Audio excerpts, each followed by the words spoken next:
OP's boyfriend confesses to the purposeful unaliving of his younger brother when they were kids. My boyfriend confessed to unaliving his brother. What do I do? Edit, typo. Michael is 20, not 21. Sorry for any confusion.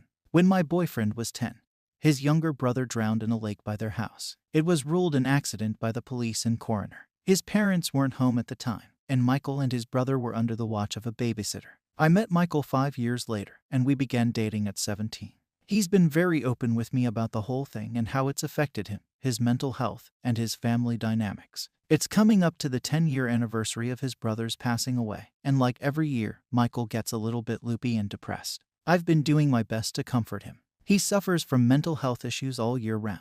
It just gets significantly worse around this time of year. Last night we were in his parents' hot tub in the backyard, and he asked if I wanted to know how his brother passed away. I say yes, tell me. Because that's what his therapist recommends I do. And instead of telling me the normal story, he gets really close and puts his hands on my shoulders. He then says, I unalived him. I held his head underwater like this. He then pushes me under for around 10 seconds before pulling me back up.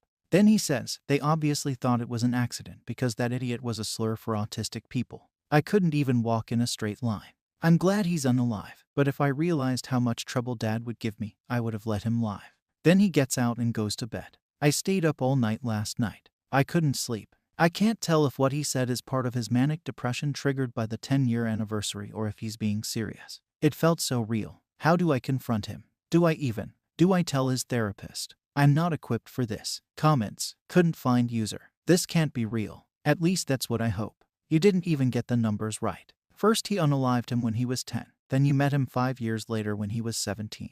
And now that he is 21, it's coming up to his 10-year anniversary. OP. He's 20. It was a typo. We met at 15 and started dating at 17.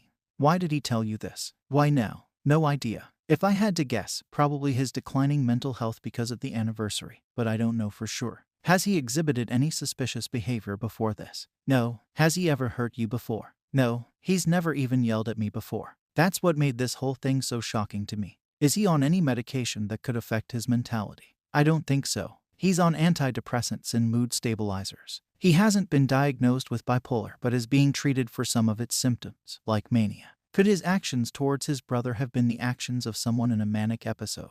I have no idea. Diagnosed wolf. This chilled me. I have a younger autistic sibling, and when we were children, they would follow me anywhere and do anything I asked of them. I can imagine how easy it would have been to trick them into the water and hold them under. The idea makes me feel sick. You need to believe your boyfriend. His mental illness is likely caused by the secret he just shared, not the cause of the secret. Right now, you are in immediate danger. You are likely the only person he has ever told. He might regret it and do something to silence you. Leave. Now. Don't say anything. Just go to a place with other people. Go to safety. In her post, OP wondered if the confession was a delusion created by her boyfriend's manic depression.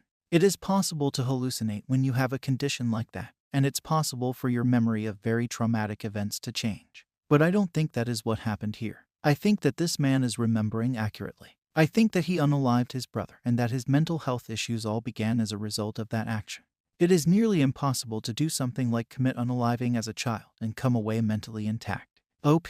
I think they mean that Michael's mental illness didn't make him end his brother, but rather that his MI is a manifestation of keeping the secret. I could be totally wrong, though. It is worded a little weirdly. Law. Diagnosed wolf. No, I meant that Michael isn't imagining that he unalived his brother due to his mental illness. He isn't hallucinating or manufacturing the memory of murder. He didn't later become convinced that an accident was his fault because he was mentally ill. Rather, he became mentally ill due to committing the act of unaliving.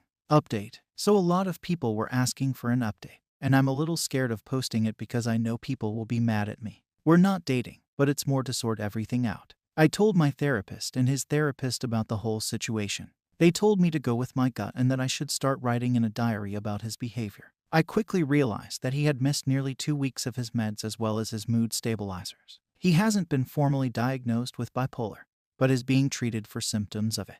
I reminded him gently, and he got super upset at himself and is back on track. He doesn't even remember what he said or did. I didn't tell him, but I asked if he remembered being in the hot tub, and he said no. He has dealt with memory issues in the past, but it was never anything to be worried about. He spent the month in the hospital. He wasn't eating while off his meds and was very sick plus psychosis, and I've been using this time to sort everything out. I told his parents what happened, and they got super confused. As it turns out, there was security footage that pointed directly at the lake where 6 drowned.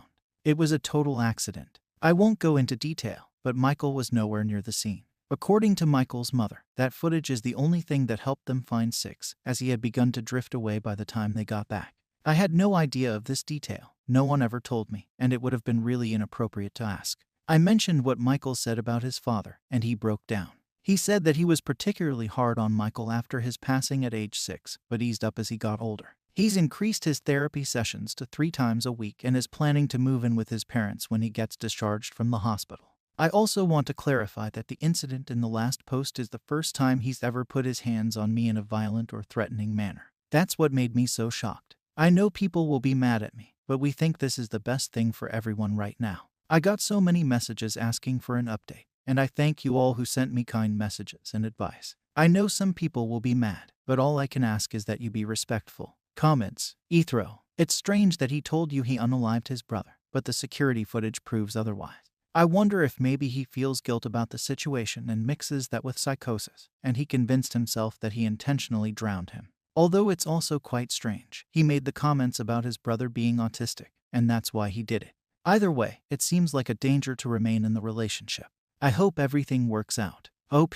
That seems to be the case. I didn't want to bog up the post, but he feels responsible as the brother. Corf is 74. And where was the babysitter during all of this? How completely horrible for the whole family. And likely the main trigger for your boyfriend's mental illness. OP. The babysitter was only 15 at the time. According to what Michael's parents told me, she nipped to the bathroom, and 6 ran to the lake. They have no ill will toward her. Kung Fu Mantis. Memory can be a really weird thing.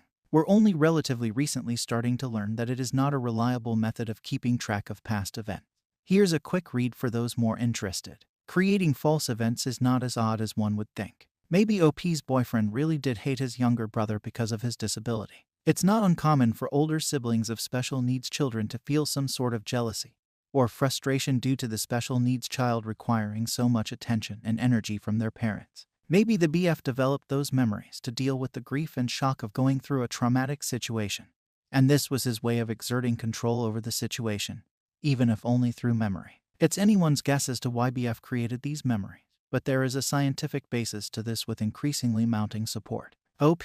I don't know for sure, and I don't want to lie and say that's the case, but I'm not 100% ruling that out. Obviously, I never met 6, and I don't want to pry as he's gone. I know he was diagnosed with Asperger's, but there's a spectrum, and I don't know where he was. But Michael is in therapy, and hopefully he can figure some things out. Thank you for watching the video.